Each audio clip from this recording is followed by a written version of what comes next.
آج یہ جو لوگ سارے کہتے ہیں کہ پارٹی میں یہ بیماریاں ہیں، پارٹی میں یہ بیماریاں پھیل چکی ہیں کینسر کی طرح، وہ تمام تفصیلات میں مجھے جانے کی ضرورت نہیں، تو اس کی وجہ کیا ہے؟ ادھر آ کے کہتے ہیں جی پارٹی کے فاؤنڈنگ چیئرمین کا ویژن، تو بتائیں کیا ویژن ہے؟ یہ ویژن ہے کہ آپ نے ایک آمریت قائم کی ہوئی ہے پارٹی کے اندر۔ اگر پارٹی ایک ادارہ ہوتا تو یہ بیماریاں ہوتی؟ ہرگز نہ ہوتی۔ یہ پارٹی میں جب، اسی لیے یہ جو ہم جنگ لڑ رہے ہیں، ہمیں کسی سے کوئی کسی کے خلاف نہیں ہے۔ میں پارٹی کے فاؤنڈنگ چیئرمین کا قریب ترین ساتھی رہا ہوں 16 سال، میری ان سے کوئی ذاتی جنگ نہیں ہے، لیکن مجھے پتہ ہے کہ جب تک ہم پارٹی میں وہ بنیادی اصول نہیں نافذ کریں گے، ہم اس معاشرے میں وہ اصول نہیں لا سکتے۔ میں آپ کو مثال دیتا ہوں، 1968 میں ایک راؤنڈ ٹیبل کانفرنس ہوئی۔ اس راؤنڈ ٹیبل کانفرنس کا مقصد کیا تھا کہ اس وقت کے جو حکمران تھے کہ ہمیں صدارتی نظام نہیں چاہیے، ہمیں پارلیمانی نظام چاہیے، ہمیں جمہوریت چاہیے، ہمیں ون مین ون ووٹ چاہیے۔ جب راؤنڈ ٹیبل کانفرنس ہوئی، اس وقت کی اپوزیشن جماعتوں نے مطالبہ کیا کہ شیخ مجیب الرحمان کو جیل سے رہا کریں، اگر تلا کیس جو ہے وہ اس پہ ختم کرے، تب ہم آپ سے بات چیت کریں گے۔ اور یہ وہ شیخ مجیب الرحمان ہے اور یہ وہ عوامی لیگ ہے جس کا آج بنگالیوں نے اپنے ہاتھوں سے نام و نشان مٹا دیا۔ 50 سال بعد تاریخ نے گھوم کے واپس آیا اور انہی بنگالیوں نے اتنی نفرت کا اظہار کیا۔ وہ کیوں؟ وہ نہیں چاہتے تھے پاکستان سے علیحدگی، زیادتیاں ہوئی ہیں، اس وقت کی اسٹیبلشمنٹ نے زیادتیاں کی ہیں، بہت کچھ ہوا ہے، لیکن پھر بھی وہ ہمارے بھائی تھے، وہ ہم سے الگ نہیں ہونا چاہتے تھے، وہ بھارت کی غلامی میں نہیں جانا چاہتے تھے، اسی لیے انہوں نے اپنے سو کالڈ بانی کا نام و نشان مٹا دیا، نیا بانی سامنے لے کے آگے۔ آج بھی وہ بنگالی ہمارے بھائی ہیں، لیکن اس وقت کی جو سیاست تھی اس نے پاکستان کو ڈبویا۔ آج کی جو سیاست ہے وہ بھی وہی سیاست ہے۔ آج یہ جو آل پارٹیز کانفرنس کرتے ہیں اور یہ لوگ جو ملک سے باہر جا کے پاکستان کو بدنام کرتے ہیں، پاکستان کے اداروں کو بدنام کرتے ہیں، ان سے صرف یہ سادہ سوال ہے کہ آپ نے وہ اصول خود کیوں نہیں اپنائے؟ ڈاکٹر عارف علوی پاکستان کے سب سے بڑے عہدے پہ تھا، میں آپ کے سامنے کبھی بھی میں نے ان کا نام پہلے نہیں لیا، آج اس واسطے لے رہا ہوں کہ جس عہدے پہ تھے میں اس عہدے کا لحاظ کرتا تھا، لیکن وہ جب امریکہ میں بیٹھ کے پاکستان کی ملک دشمن سیاست اور ملک دشمن کے ساتھ ان کی گود میں بیٹھ کے پاکستان کے خلاف بولتے ہیں، تو یہ پاکستان کے ساتھ غداری ہے۔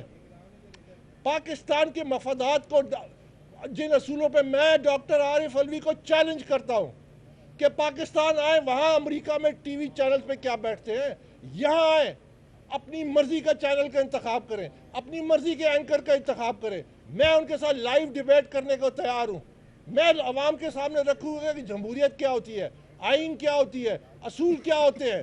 یہ فارن فنڈنگ کیس کا فیصلہ جو 2 اگست 2022 کو آیا تھا، اس وقت سیکرٹری جنرل جو تھے وہ یہ تھے، یہ اس کا جواب انہوں نے دیا، انہوں نے آئین شکنی کی، جب انہوں نے اسمبلیہ تحلیل کی، آئین شکنی کی، سپریم کورٹ کا فیصلہ موجود ہے، انہوں نے استعفیٰ دیا، انہوں نے ایک سٹنگ جج کے خلاف ایک فیصلہ دیا جو ریفرنس فائل کیا، وہ سپریم کورٹ نے مسترد کیا، انہوں نے کیا استعفیٰ دیا؟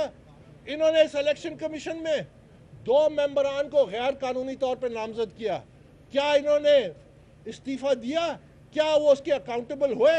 یہ جو تمام فنڈز کے معاملات ہیں یہ میں سامنے رکھوں گا ان کے، آئے میرے ساتھ لائیو ڈیبیٹ کریں، لیکن یہ پاکستان کے خلاف ایک سازش ہو رہی ہے، اور اس ملک دشمنی میں ہمارے جو سیاستدان ہیں ان کو ایک اہم کردار ادا کرنا ہے، ان کو پازیٹیو کردار ادا کرنا چاہیے کہ لوگوں کی، نوجوانوں کی جو سوچ ہے اس کو مثبت راستے میں لے کے آئیں، اس کو عملی طور پہ پاکستان کے حق میں لے کے آئیں، پاکستان کے بخیے نہ ادھیڑنے کی کوشش کریں۔ آپ کے سامنے ہے یوکرین کے حالات، یوکرین جب سوویت یونین ٹوٹا وہ ایک ایٹمی طاقت بن گئی تھی، امریکہ اور روس نے کہا کہ آپ کو ایٹمی ہتھیاروں کی ضرورت نہیں ہے، ان سے ایٹمی ہتھیار لے لیے، آج ان کی سالمیت کا سودا ہو رہا ہے، نیلامی ہو رہی ہے، وہ بے بس ہیں، جس طرح آپ نے دیکھا کہ وائٹ ہاؤس میں اس کے صدر کے ساتھ جو حشر کیا، جو بے عزتی کی، جس طرح اس کے دنیا کے سامنے اس ملک کو رسوا کرنے کی کوشش کی. کیوں؟ کیونکہ اس کے پاس وہ دفاع نہیں ہے اپنے ملک کو دفاع کرنے کے لیے. پاکستان ایک نیوکلیر پاور ہے. یہ جتنے انتشاری ہیں، یہ جتنے ہیں سیاسی اپنی گریونسز اپنی جگہ پہ، یہ انتشار کا مقصد ہے کہ پاکستان کے ایٹمی اثاثوں پہ قبضہ کیا جائے تاکہ بین الاقوامی قوتیں اس پہ قبضہ کریں اور اس کے بعد پاکستان کو بے بس کر کے پاکستان کے دشمنوں کے رحم و کرم پہ ڈال دیں. تاریخ گواہ دے چکی ہے کہ عوامی لیگ کے ایم این اے شوکت علی، انہوں نے 2011 میں بنگلہ دیش اسمبلی میں کھڑے ہو کے کہا کہ اگرتلا کنسپریسی جو تھی وہ صحیح تھی، میں اس کا حصہ تھا، شیخ مجیب اس کا حصہ تھا، ہم وہاں گئے، ہم نے بھارتی را ایجنسی سے مل کے پاکستان کے خلاف سازش کی. یہ ان کے اپنا ایم این اے نے تسلیم کیا 2011 میں بنگلہ دیش کی اسمبلی میں. تو سستی سیاست اور اقتدار کی سیاست کے خاطر آپ ملک کو داؤ پہ نہیں لگاتے. آج اگر آرمی چیف یونیورسٹیز میں جا کے نوجوانوں سے خطاب کر رہے ہیں اور ان کی ذہن سازی کے لیے ان کے شکوک دور کر رہے ہیں تو یہ سیاسی رہنماؤں کی ذمہ داری ہے. یہ ان کی ذمہ داری ہے کہ وہ نوجوانوں سے کمیونیکیٹ کریں. میرے پاس وسائل نہیں ہے، ورنہ میں پاکستان کی گلی گلی اور ہر یونیورسٹی میں جاتا اور لوگوں کے کوسچنز کو فیس کرتا اور بتاتا حقیقت کیا ہے کہ یہ جو ہے یہ نوٹنکی کرنے والے یہ ساری عمر آئین، جمہوریت، قانون کی باتیں کرتے ہیں لیکن اپنی جماعت میں یہ اصول نہیں اپنا سکتے کیونکہ یہ ڈکٹیٹر ہیں، ان کو صرف اقتدار چاہیے، یہ صرف تجوری میں ہاتھ ڈالنا چاہتے ہیں. کیوں نہیں حالات بدلے کے پی کے 13 سال سے حکومت میں اقتدار میں ہے؟ کیوں نہیں وہاں حالات بہتر ہوئے؟ کیوں نہیں تعلیم، صحت؟ یہ کہتے ہیں کہ پروٹیسٹ کرنا ہمارا جمہوری حق ہے. میں کہتا ہوں جمہوری فرائض کب ادا کرو گے؟ میری تو جنگ یہ ہے کہ جمہوریت میں اپنے فرائض کب ادا کرو گے؟ لوگوں کے حقوق کا تحفظ کب کرو گے؟ جہاں پہ جو اقتدار میں ہے وہ کیوں نہیں کرتا؟ اسی لیے ہم نے انٹرا پارٹی الیکشن کی اہمیت قوم کے سامنے رکھی کہ جب جماعت خود ڈیموکریٹک ہوگی، آئین اپنے آئین کو فالو کرے گی تو ملک کا آئین کو بھی وہ فالو کرے گی، تبھی جا کے تبدیلی آئے گی. اسی لیے میں اب اختتام پہ جاتا ہوں، یہ کہتا ہوں کہ intra party election Pakistan Tehreek Insaf کی آخری لائف لائن ہے. ہم نے آؤٹ آف دا باکس ایک سلوشن دیا. جس طرح فروری 8 کا الیکشن ہوا، سپریم کورٹ نے ایک میڈییٹر کے طور پہ پریزیڈنسی کے درمیان اور الیکشن کمیشن کے درمیان میں ایک رول ادا کیا. ہم نے وہ تجویز دی ہے کہ آپ اپنا وکیل کریں، ہم اپنا وکیل کرتے ہیں، ٹی او آر بناتے ہیں، انٹرا پارٹی الیکشن کراتے ہیں، چاہے سال لگتا ہے چاہے 2 سال لگتا ہے. پاکستان کی سیاست میں انقلابی تبدیلی آ جائے گی.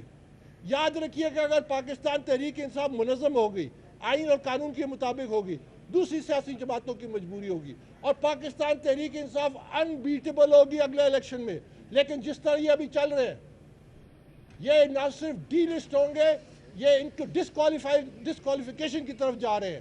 اور یہ پاکستان تحریک انصاف کی یہ جو ایک چاپلوسی کی عادت ہے، یہ جو گھس بیٹھی ہے، یہ حقائق نہیں رکھتے سامنے، یہ چاپلوسی کے ذریعے اپنے آپ کو آگے کر کے رکھتے ہیں. یہ چاپلوسی پہلے بڑے سے بڑے حکمرانوں کو لے ڈوبی ہے. جب لیڈر کے ویلیوز نہیں ہوتے، وہ اینکرڈ نہیں ہوتا، تو وہ چاپلوسوں کے ہاتھ میں چلا جاتا ہے اور وہ اوپر جاتا رہتا ہے، اس کی پاؤں اوپر سے آسمان پہ چلے جاتے ہیں اور جب وہ گرتا ہے تو اتنے دھڑام سے گرتا ہے کہ پھر پیچھے کچھ نہیں بچتا. یہی انجام پی ٹی آئی اور اس کی قیادت کا ہونے جا رہا ہے اگر انہوں نے ہوش کے ناخن نہ لیے. بہت شکریہ.